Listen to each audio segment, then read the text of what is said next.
अस्सलाम वालेकुम। तो आज की इस वीडियो में हम डिस्कस करेंगे शिगेला को। शिगेला के रिजल्ट में हमारे पास क्या होता है? एंटेरोकोलाइटिस। ओके, एंटेरोकोलाइटिस आपको नाम से पता चल रहा है, इन्फ्लेमेशन होगी आपकी स्मॉल इंटेस्टाइन की भी और लार्ज इंटेस्टाइन की भी। ठीक है, अगर स्मॉल लार्ज इंटेस्टाइन की इन्फ्लेमेशन ड्यू टू शिगेला हो रही है उसे हम क्या बोलेंगे?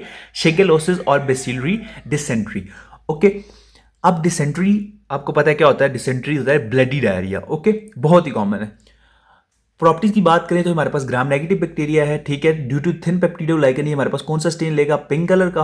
ओके, नॉन लैक्टोज फर्मेंटर है, हाइड्रोजन सल्फाइड भी नहीं प्रोड्यूस करेगा on TSI egg, non spores भी नहीं बनाता, नॉन मोटाइल है। Okay, very low ID50। ID50 क्या होता है हमारे पास?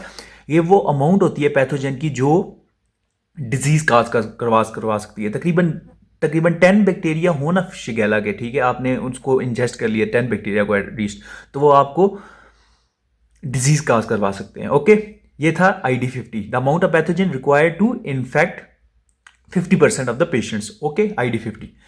अब बात करें ट्रांसमिशन की, तो उसकी फीकल और रूट से ट्रांसमिशन होती है। ठीक है, अगर आपने कोई खाना है, ठीक है, जो अगर आपने जो पकाने वाला है उसने हाथ धो के नहीं पकाया, ठीक है, आपने वो खा लिया, ठीक है, मतलब फीकल और रूट से ट्रांसमिशन होती है। ओके, इसकी ठीक है। पैथोजेनेसिस की बात करें तो जो शिगेला है, ठीक है, वो हमारे इंटेस्टाइन में होते हैं एम सेल्स, माइक्रोफोल्ड सेल्स, उनको इंड्यूस करता है। ठीक है, माइक्रोफोल्ड सेल्स इनको इनगल्फ करते हैं इन the form of phagosome.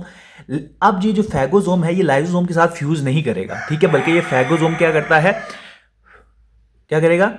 Rupture कर जाएगा और बैक्टीरिया आ जाएगा बाहर। ठीक है, अब ये जो बैक्टीरिया है with the help of actin, ठीक है, ये एक सेल से दूसरे सेल में मूव करेगा और सेल को क्या करेगा? डिस्ट्रॉय करेगा। ठीक है, उनकी इन्फ्लेमेशन करवा देगा। ठीक है, एक ये पैथोजेनेसिस है।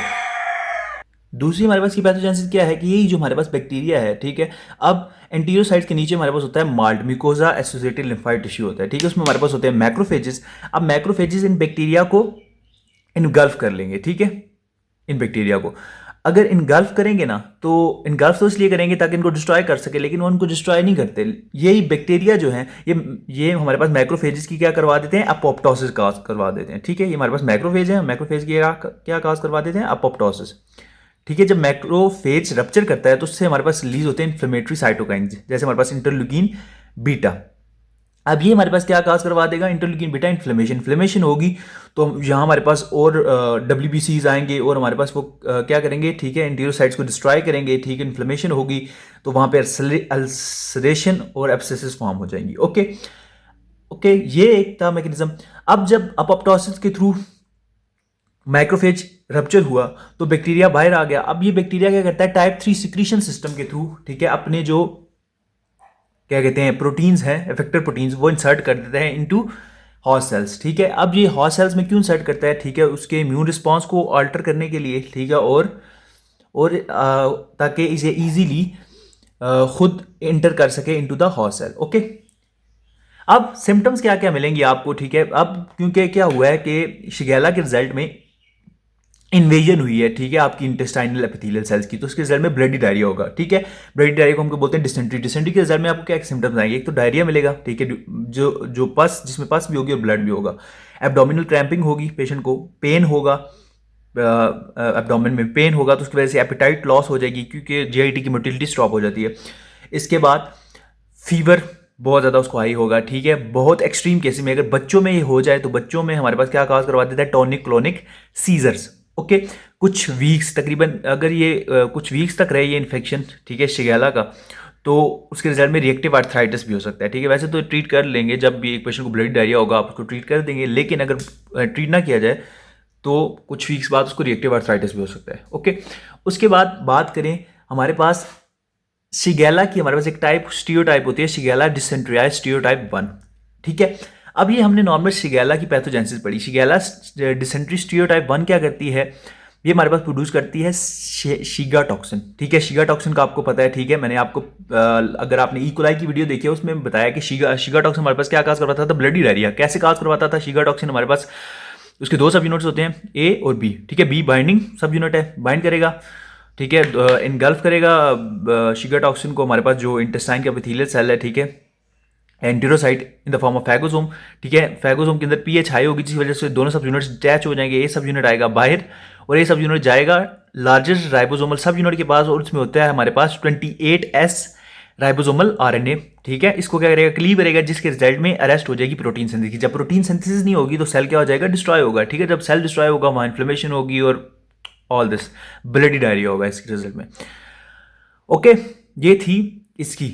अगर यही शीगा टॉक्सिन, ठीक है, ब्लड में इंटर कर जाए तो उसके रिजल्ट में हमारे पास बहुत ही इंपॉर्टेंट कॉम्प्लिकेशन होती है, जिसे हम क्या बोलते हैं, haemolytic uraemic syndrome, HUS। Okay, अब हीमोलिटिक यूरेमिक सिंड्रोम में क्या होता है कि शीगा टॉक्सिन ब्लड में एंटर होता है और हमारे पास जो एंडोथीलियम होती है, ठीक है, स्मॉल ब्लड वेसल जैसे ग्लोमेरुलर कैपिलरीज होती है ना, ठीक है, उनके एंडोथीलियम पे जाके बाइंड करेगा शीगा टॉक्सिन और एंडोथीलियल सेल्स को क्या करेगा, डिस्ट्रॉय करेगा। जब एंडोथीलियल सेल डिस्ट्रॉय होंगे तो टिश्यू फैक्टर रिलीज होता है और वहां पे क्लॉट फॉर्म हो जाता है।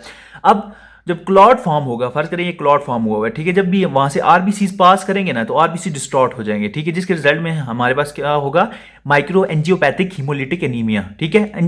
जो आरबीसी डिस्ट्रॉय होंगे ना, ठीक है, उनके रिजल्ट में हमारे पास क्या बन जाएंगी, सिस्टियोसाइट्स। ओके, सिस्टियोसाइट्स, आपको ब्लड स्मीयर पे सिस्टियोसाइट्स मिलेंगे, ठीक है, अगर एक पेशेंट को हीमोलिटिक यूरेमिक सिंड्रोम है तो। ओके, अब क्लॉट बनेगा तो उसमें प्लेटलेट्स कंज्यूम हो जाएंगे तो इस पेशेंट को क्या होगा, थ्रोम्बोसाइटोपिनिया होगा, ठीक है। थ्रोम्बोसाइटोपिनिया होगा तो आपको उसकी ब्लीडिंग मिलेगी, ठीक है, पिटिकियाई वगैरह मिलेंगी आपकी उसकी स्किन के ऊपर।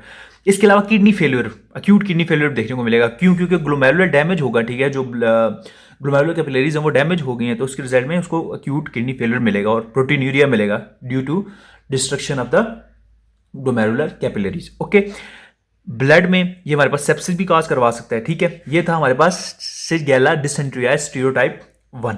ओके, अब बात करते हैं हम इसकी लेबोरेटरी डायग्नोसिस की। लेबोरेटरी डायग्नोसिस की बात करें तो हमारे पास स्टूल्स का सैंपल लेते हैं, ठीक है, उसमें जो हमारे पास बैक्टीरिया है हम उसको ग्रो करवाएंगे मैकॉन्ग के एगर पे, क्योंकि हमारे पास ये ना तो लैक्टेज फर्मेंटर है, ठीक है, ना हमारे पास ये हाइड्रोजन सल्फाइड प्रोड्यूस करवाता है, तो इसकी कॉलोनीज क्या होंगी, कलरलेस होंगी। पहली बात, ये डायग्नोसिस पॉइंट है। दूसरी बात, अब क्योंकि वहां पे हुई थी इन्फ्लेमेशन, जब इन्फ्लेमेशन होती है तो हमारे पास वहां पे आते हैं पॉलीमॉर्फो न्यूक्लियर ल्यूकोसाइट्स। ओके, अब आप उसको स्टेन करेंगे ना, ठीक है, मिथाइलिन ब्लू के साथ, तो स्टूल सैंपल को, तो उसमें आपको पॉलीमॉर्फो न्यूक्लियर ल्यूकोसाइड भी मिलेंगे जब आप उसको मिथाइलिन ब्लू के साथ स्टेन करेंगे, ठीक है। पीसीआर करते हैं, ठीक है, डिटेक्ट द डीएनए। इसके अलावा एंजाइम इम्यूनो एसे करते हैं टू डिटेक्ट द शीगा टॉक्सिन। अगर उसको शिगेला डिसेंट्री स्टीरियोटाइप 1 ने इन्फेक्ट किया है तो उसके रिजल्ट में शीगा टॉक्सिन भी पाया जाएगा उसके स्टूल सैंपल में, जिसको आप डिटेक्ट कर सकते हैं with help of enzyme immune essay. Okay, एक दफ़ा हम पूरे लेक्चर को रिवाइज करते हैं, ठीक है। शिगेला के रिजल्ट में हमारे पास क्या होता है, शिगेलोसिस, जिसको हम बेसिलस डिसेंट्री भी कहते हैं। डिसेंट्री का क्या मतलब होता है, ब्लडी डायरिया। ओके, पैथोजेनेसिस की बात करें तो हमारे पास क्या होता था, ठीक है, सबसे पहले एम सेल्स ने फेगोसोम की फॉर्म में उसको इनगल्फ किया, ठीक है, फैगोसोम से वो बाहर आया, ठीक है, एक्टिन बेस मोटिलिटी की मदद से वो सेल मूव करता है from one cell to the other, ठीक है। सेल में क्या, सेल को डिस्ट्रॉय करेगा, इन्फ्लेमेशन काज होगी, इन्फ्लेमेशन होगी तो उसके रिजल्ट में क्या होगा, अल्सरेशन ऑब्सेसिव फॉर्म हो जाएंगी, ठीक है। सिम्टम्स क्या क्या होंगी, diarrhoea, abdominal cramping pain, appetite loss हो जाएगी, फीवर बहुत हाई होगा, ठीक है, इसके अलावा high fever, high grade fever होगा, टोनिक क्लोनिक सीजर मिलेंगे अगर बच्चों में हुआ है तो। इसके अलावा रिएक्टिव अर्थराइटिस भी हो सकता है, ठीक है, फॉलोइंग कुछ वीक्स बाद इन्फेक्शन के बाद, ठीक है। जो शिगेला डिसेंट्री स्टीरियोटाइप 1 थी उसके रिजल्ट में क्या होता था कि शीगा टॉक्सिन क्या करता था, 28S राइबोसोमल आरएनए को तोड़ देता था, जिसके रिजल्ट में प्रोटीन सिंथेसिस नहीं होती थी, सेल डेथ होती है। सेल डेथ होती है तो उसके रिजल्ट में क्या होगा, ब्लडी डायरिया। ओके, इसके बाद अगर ये ब्लड में इंटर कर जाए तो उसके रिजल्ट में क्या हो जाता है, हमारे पास हीमोलिटिक सिंड्रोम। हीमोलिटिक सिंड्रोम में हमारे पास क्या क्या सिम्टम मिलेंगे, ठीक है। एक तो ब्लड स्मीयर पे हमें सिस्टियोसाइट्स मिलेंगे, इसके अलावा थ्रोम्बोसाइटोपिनिया होगा, फिर kidney fail, acute kidney failure मिलेगा, ठीक है, जिसके रिजल्ट में प्रोटीनूरिया होगा उससे, और सेप्सिस भी हो सकता है, ठीक है।